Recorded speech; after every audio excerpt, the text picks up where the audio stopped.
مالدار اور غریب، صالح اور سفید، اور ذہین اور کم ذہن، قابل اور جاہل، یعنی ان میں کسی اعتبار سے فرق نہیں ہے۔ اور فرق اس لیے نہیں ہے سمجھایا ہے کہ تم سب کے سب حضرت آدم کے اولاد ہو، اور آدم کو میں نے مٹی سے پیدا کیا ہے تو تم سارے مٹی سے پیدا ہو۔ لہٰذا اس اعتبار سے اپنے آپ کو یہ نہیں سمجھنا کہ تمہیں کوئی عہدہ دیا گیا، عقل زیادہ دی گئی، مال زیادہ دیا گیا، اور اس کے اعتبار سے تم کوئی بڑائی دل میں آ جائے کہ میں تو کوئی بہت بڑا ہوں، تو فرمایا کہ اس سے بڑائی نہیں ملے گی، بلکہ تم کا ایک ہوگا۔ البتہ ایک چیز ہے، اور وہ یہ ہے کہ تم جب اپنے نبی کی بات مانو گے، تقوی اختیار کرو گے، تو تقوی کی بنیاد پر اللہ فرما رہے ہیں ان اکرمکم عند اللہ اتقاکم، کہ تم میں صاحب عزت، صاحب شرف، اور وہ جس کو مقام دیا گیا ہے وہ لوگ ہیں کہ جو تقوی کو اپنا لے۔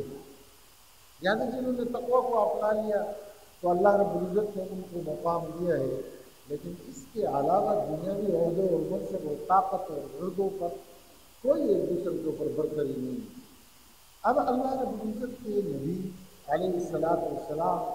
اللہ نے جب آپ علیہ السلام کو مبعوث فرمایا اور آپ تشریف لائے تو آپ نے ہر ایک کے حقوق کو اس انداز سے متعین فرمایا کہ اب اس میں کوئی ابہام کی گنجائش ہی باقی نہیں ہے۔ لہٰذا آپ تشریف لائے تو ماتحتوں کے اعتبار سے آپ نے بالکل واضح فراہمی دی، اور اس وقت ماتحت ہونے کے اعتبار سے جس تصور سے وہ غلام ہوتا ہے، تو لہٰذا اگر غلام ہے، غلام کی جو تصور و صورت ہیں وہ کسی اور وقت میں انشاءاللہ ہم آپس میں مذاکرہ کر لیں گے۔ یہ جو ہمارے پاس کام کرنے والے ہیں، ان سب کے حقوق کو آپ علیہ السلام نے بڑی تفصیل سے متعین فرمایا، اور متعین فرمانے کے بعد پھر جن کے پاس یہ کام کر رہے ہیں ان کو پابند کیے جن کے حقوق کا خیال رکھیں۔ لہٰذا آپ علیہ السلام نے جو ہمیں بتایا ہے کہ جو شخص آپ کے پاس کام کر رہے ہیں اس دور میں، تو دور کے ساتھ ہمیں اصول بتلا دیا، اس اصول کے مطابق ہم اپنے قوانین کو وضع کریں۔ لہٰذا ہمیں اسلام اور شریعت کی روشنی میں یہ بتلایا گیا کہ جس سے تم کام لے رہے ہو یہ اجنبی آیا تو آج کے اس دور میں بے اعتدالیاں اور عدم اعتبار اور لوگوں کے اعتبار سے عجیب طبیعتوں میں لالچ اور خدا خوفی ختم ہونا، اس صورت میں ہمیں بتلایا گیا کہ اجنبی کو رکھنے سے پہلے چند تدابیر، یہ احتیاطی تدابیر کو اپناؤ۔ اور اس میں ہمیں یہ کہا گیا ہے کہ دیکھو اگر کوئی اجنبی آ جائے تو اجنبی پر ایک دم اعتماد کر کے گھر میں نہیں رکھنا، بلکہ ان کے اعتبار سے احتیاطی تدابیر کو پورا اس میں ملحوظ خاطر رکھا جائے، ان کے اشتراکات، پھر اس کے ساتھ ہونا تو یہ چاہیے کہ گھر میں رکھتے ہو تو تانے ان کی رجسٹریشن کروایا جائے، ہر اعتبار سے اپنے آپ کو سیو کر کے اور مطمئن کر کے پھر رکھیں، اور جو بھی بات ہو تو وہ زبانی نہ ہو بلکہ تحریر میں لا کر کے رکھا جائے۔ اور پھر اس کے بعد آگے ہمیں فرمایا کہ دیکھو گھروں میں جو ملازم رکھے جاتے ہیں تو یہ تصور کرتے ہیں کہ اب یہ ہمارے گھر کا فرض بن گیا، اب اس سے فرض نہیں ہے۔ یعنی یہ یاد رکھو کہ ملازم رکھ رہے ہو تو پردہ اس کے اسی طرح لازم ہے جس طرح کہ اس کو اپنے ملازم نہیں رکھتا تھا۔ شریعت نے جب حکم دیا رشتہ داریوں میں کہ بھائی ماموزات، چچازات، خالازات، پھوپھیزات ان سب سے ہے، اور دوسری طرف پر بھائی، شوہر کے بھائی اور ان کے تمام سے ہے، تو یہ تو کہیں دوسری جگہ سے آیا ہے، اس سے پردہ نہ کرنا یہ شریعت کے اعتبار سے نامناسب عمل ہے، ناجائز، لہٰذا پردے کا استعمال کرو۔ پھر اس کے ساتھ تیسری بات یہ ہے کہ بھائی یہ جس کو رکھا جا رہا ہے تو ان کے ساتھ تمام شرائط کو طے کیا جائے کہ آپ کے ذمہ کام کیا ہوگا، کام کا وقت کیا ہوگا، آپ کی تنخواہ کیا ہوگی۔ لہٰذا گھر کے ملازم کو رکھنے کے بعد تصور یہ کیا جا رہا ہے کہ وہ 24 گھنٹے ڈیوٹی کرے گا، 24 گھنٹے ڈیوٹی اس کے ذمہ نہیں ہے، لہٰذا اس کے ساتھ طے ہو کہ بھائی تیرے ذمے یہ کام ہے، یہ آپ کی تنخواہ ہے، یہ آپ کا وقت ہے، لہٰذا اس پر پوری طریقے پر کاربند رہے۔ لہٰذا یہ نہ ہو کہ ہر وقت اس بیچارے کو اس طرح کھڑا رہنے کا اعتبار سے یہ سوچتا رہے کہ یہ میری ہر بات کو مانے اور چلے۔ لہٰذا اگر وقت سے زیادہ کام لیتے ہو تو حکم دیا گیا ہے کہ اس کا معاوضہ اس کو الگ دیا کرو۔ لہٰذا اگر اس کے ساتھ طے ہے کہ شام کے 5 بجے ہیں اور وہ بیچارہ رہ رہے رات کے 7 اور 8 اور 10 بجے تک، تو یہ مالک کے ذمے پر ہے کہ ان کے زیادہ وقت جو لیے ان کا معاوضہ دے۔ اسی طریقے پر جب وہ کام کرے گا تو انسان ایک حال پر نہیں رہتا ہے، کبھی طبیعت خراب ہے، کبھی گھر میں کوئی پریشانیاں آ گئی، کبھی یعنی غیر دانستہ طور پر غلطی ہو گئی، تو طبیعت خراب ہے، کچھ اور ہو گیا اور اس سے کام میں تھوڑا سا جھول آ گیا، تو ہمیں فرمایا کہ معاف کرنا، ڈانٹنا نہیں، رگڑ مت دینا۔ اور پھر معاف کرنے کے اعتبار سے ہم کہتے میں نے بار بار اس کو کہا، بار بار سمجھایا، بار بار کہا، اس کو تو بات ہی سمجھ میں نہیں آتی۔ تو حضرت عبداللہ بن عمر رضی اللہ تعالیٰ عنہ فرماتے ہیں کہ آقائے دو جہان صلی اللہ علیہ وسلم سے ایک شخص نے پوچھا کہ یا رسول اللہ صلی اللہ علیہ وسلم، جو میرے پاس کام کر رہا ہے اور اس سے غلطی ہو جائے تو میں کتنی دفعہ اس کو معاف کروں؟ آپ نے فرمایا 70 دفعہ ایک دن میں معاف کرو، 70 دفعہ۔ تو یہ دیکھا جائے کہ بھائی اب اس سے غلطی ہو رہی ہے، اللہ کے نبی ہمیں کہہ رہے ہیں کہ 70 دفعہ معاف کرو، میں کیا کرتا ہوں؟ لہٰذا میں فرمایا کہ غلطی ہوتی ہے تو غلطی کے اعتبار سے ان کے ساتھ نرمی کا برتاؤ کیا جائے، اور آگے ہمیں یہ حکم دیا ہے کہ ان کے اوپر سختی نہیں کیا جائے، ڈانٹا نہ دیا جائے اور ان کو گالیاں نہ دیا جائے۔ یہ ساری چیزیں اصول طے ہو رہا ہے۔ اور پھر آگے ہمیں فرمایا کہ دیکھو یہ تو تمہارے ساتھ کام کر رہے ہیں، اب آپ کا یہ ساتھ رہ رہا ہے تو ان کا دکھ کا خیال رکھو، بیمار ہے تو اس کے علاج کا خیال فکر کرو، اور ان کے بچوں کی شادی ہے تو اس میں ان کے ساتھ شامل رہو، اور ان کے گھر کی تکلیف ہے تو اس کے ساتھ ہاتھ بٹھاؤ۔ یہ ساری چیزیں شریعت ہمیں بتلا رہی ہے، اور پھر ساتھ میں ہم یہ بھی کہہ رہے ہیں کہ اس کی تعلیم کا بھی خیال رکھو۔ اس لیے میرے محترم بھائی اور دوستوں، یہ جو لوگ ہمارے ساتھ لگے ہوئے کام کر رہے ہیں، تو اس کے بارے میں آپ علیہ الصلوۃ والسلام نے فرمایا ان کے ساتھ حسن سلوک کرو، اچھا سلوک کرو، اس لیے کہ آپ علیہ الصلوۃ والسلام نے جو سلوک کے مثال دیے دنیا اس سے قاصر ہے کہ اس کا مثل پیش کرے۔ حضرت انس رضی اللہ تعالیٰ عنہ فرماتے ہیں کہ مجھے اللہ کے نبی کے خدمت میں دیے گئے اور میں ان کی خدمت کیا کرتا ہوں، اور فرمایا 20-21 سال میں نے خدمت کی، ان 20 سالوں میں اللہ کے نبی نے کبھی بھی مجھ سے یہ نہیں فرمایا یہ کام تو نے کیوں کیا اور ایسے کیوں کیا۔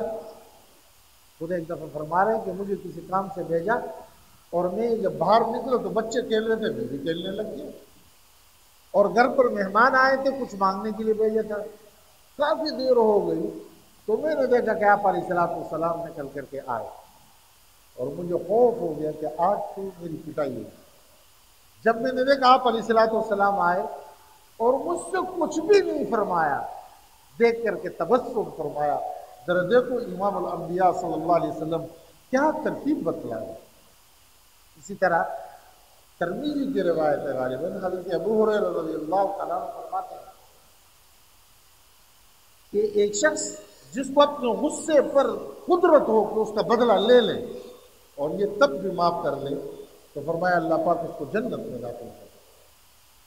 اس کو جنت دے۔ اسی طریقے پر میرے محترم بھائی اور دوستو، معاف کرنے کی جو صفت اندر آتی ہے تو فرمایا کہ قیامت کے دن اللہ ان کو بلائیں گے اور حوروں کے اس کو یہ دیں گے اختیار کہ میرے بندے اب تم نے دنیا میں آنکھوں سے کام لیا تھا، یہاں جس کو تو پسند کرتا ہے وہ میں تمہیں دے دوں۔ یہ حسن سلوک کے بارے میں ہمیں بتلا رہے کہ جو تمہارے ساتھ کام کر رہے ہیں اس کے ساتھ یہ رویہ اختیار ہے، اور پھر فرمایا کہ جو تمہارے ساتھ کام کرتے ہیں ان کی تنخواہ بر وقت دو، اس لیے کہ وقت پر نہیں دیتے ہو، وہ تو غریب آدمی ہے، اسی تنخواہ کے آسرے پر بیٹھا ہوا ہے اور پیچھے ان کا پورا گھر، اور پھر جو لوگوں کے ساتھ معاملات ہیں وہ چل رہے، تو اگر ہماری اور آپ کی تاخیر کی وجہ سے وہ معاشی طور پر مشکلات کے شکار ہوتے ہیں تو اس میں اللہ کی ناراضگی ہوگی۔ لہٰذا فرمایا کہ تنخواہ ان کو بر وقت دو، اور عام مزدور کے بارے میں یہ فرمایا کہ ان کے پسینہ خشک ہونے سے پہلے ان کے پیسے ان کے ہاتھ میں دے دو۔ تو ہمیں ماتحتوں کے بارے میں یہ بتلایا گیا کہ یہ کیا کیا جائے، اور پھر اس کے ساتھ ہمیں فرمایا کہ دیکھو یہ بھی انسان ہے آپ کے طرح،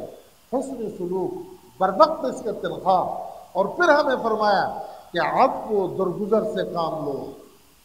لہٰذا اگر ان سے کوئی غلطی ہو جائے تو اس غلطی کے بارے میں ان کو معاف کر دو، اور اگر کوئی کام میں کوتاہی ہو جائے تو ان کے ساتھ ہاتھ بٹھاؤ کام میں۔ اگر یہ کام کر رہے ہیں اور یہ آپ کے ساتھ ہے تو یہ اس کا مقصد نہیں ہے کہ بس آپ یہ سمجھے کہ اب یہ اس کے اوپر فرض ہو گیا ہے، لہٰذا خود بھی اس کے ساتھ ہاتھ بٹھاؤ، تھوڑی سی اس کے ساتھ کام کرو، اس میں برکت ہوگی، اور آپ کے اللہ رب العزت آپ کو اس کی وجہ سے مزید عزتوں سے سرفراز فرمائے۔ تو سمجھا رہے کہ یہ کام کیا جائے، اور اس کے ساتھ ہمیں فرمایا کہ دیکھو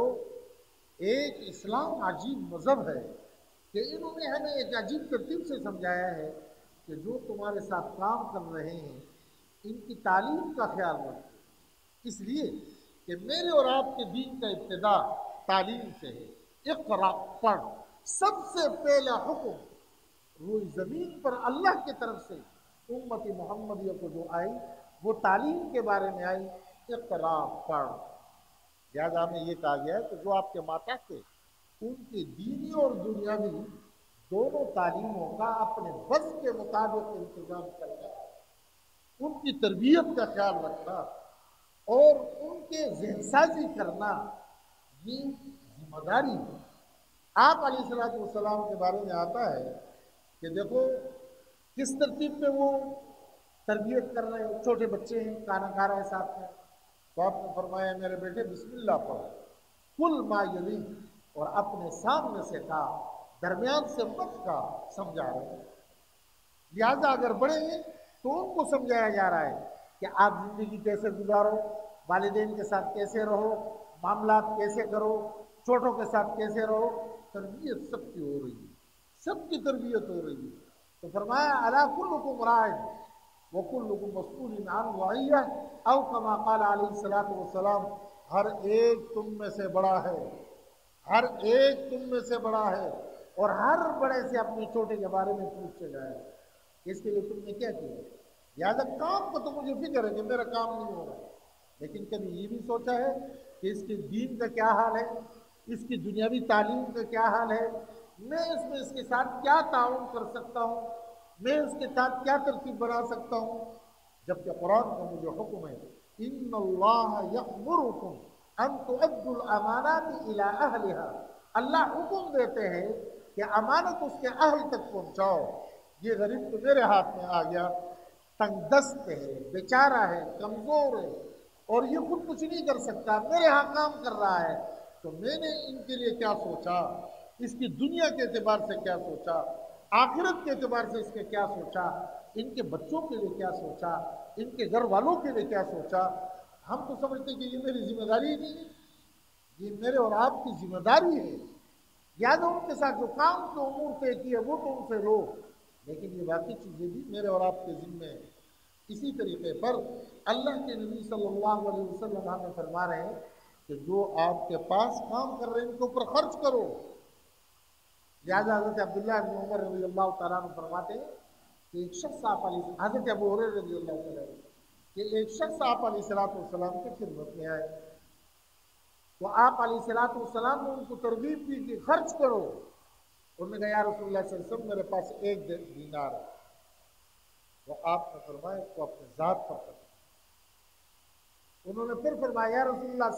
صلی اللہ علیہ وسلم میرے پاس دوسرے دینار بھی ہے، فرمایا اپنی بیوی پر خرچ کرو۔ انہوں نے تیسری دفعہ پھر عرض کی کہ یا رسول اللہ صلی اللہ علیہ وسلم میرے پاس تیسرا دینار بھی ہے، فرمایا اپنے خادموں پر خرچ کرو۔ آپ نے دیکھا ہو کہ حاجی صاحب باہر لوگ آ رہے ہیں اور حاجی صاحب خوب خرچ کر رہے ہیں تاکہ نام ہو، حاجی صاحب نے بڑے خرچ کیے، لیکن اپنے ملازمین کے ساتھ معاملہ اتنا افسوسناک ہوتا ہے اتنا افسوسناک ہوتا ہے، اتنا افسوسناک ہوتا ہے کہ اللہ کے نبی فرماتے کہ ان کو کہو کہ جہنم کے آگ سے ڈرو۔ لہذا بیجا اپنے خادموں پر ہاتھ اٹھانا اللہ کے نبی نے منع فرمایا، اور فرمایا کہ جب تم ہاتھ اٹھاتے ہو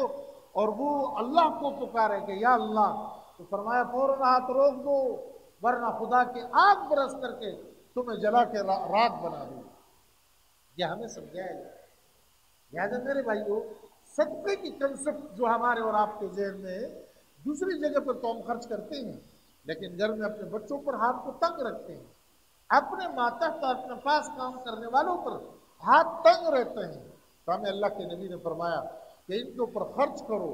ان کی بیماری کے علاج کرو، ان کے بچوں کی تعلیم کا فکر کرو، ان کی شادیوں میں شریک رہو، اس میں ان کے ساتھ تعاون کرو۔ یہ ساری چیزیں ہمیں بتلایا کہ اپنے ماتحتوں کی یہ تمام چیزیں تمہاری ذمہ ہے، یعنی ہمیں شریعت سمجھا رہے ہیں۔ اور اسی طریقے پر ماتحت سے یہ کہہ دیا گیا کہ جہاں آپ کام کر رہے ہو اس کو خدا کا عذاب مت سمجھو۔ آپ نے دیکھا ہوگا کہ بعضی ساتھیوں کا مفت میں غیبت کرنے کی عادت ہوتی، بس بیٹھ گئے، پوچھا اپنے آپ کا کیا حال ہے، کہتے بس دن رات گزر رہے کا عذاب ہے، اس کے ساتھ تو 2 دن نہیں آدمی گزار سکتا۔ اور بھائی یہاں سے اللہ آپ کو رزق دے رہا ہے،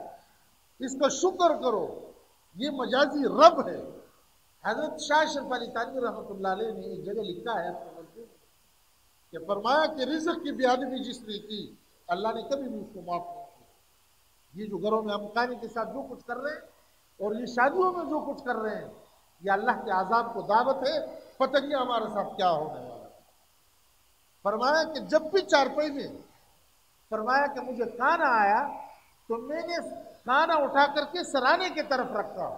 اور عاجز بن کر کے، محتاج بن کر کے میں نے کھانا کھایا ہے، میں نے کبھی بھی کھانے کو دوسرے طرف نہیں رکھا۔ لہٰذا میرے بھائیوں، جہاں جس ادارے میں جس شخص کو اللہ نے ایک واسطہ بنایا میرے اور آپ کے اور میرے اور آپ کے بچوں کے رزق کے لیے، اس کی قدر کرو، اس کے لیے دعا کرو، اس کے لیے خیرخواہ بنو، اس کے احسان مانو، اور اسی ترتیب پر وہ بھی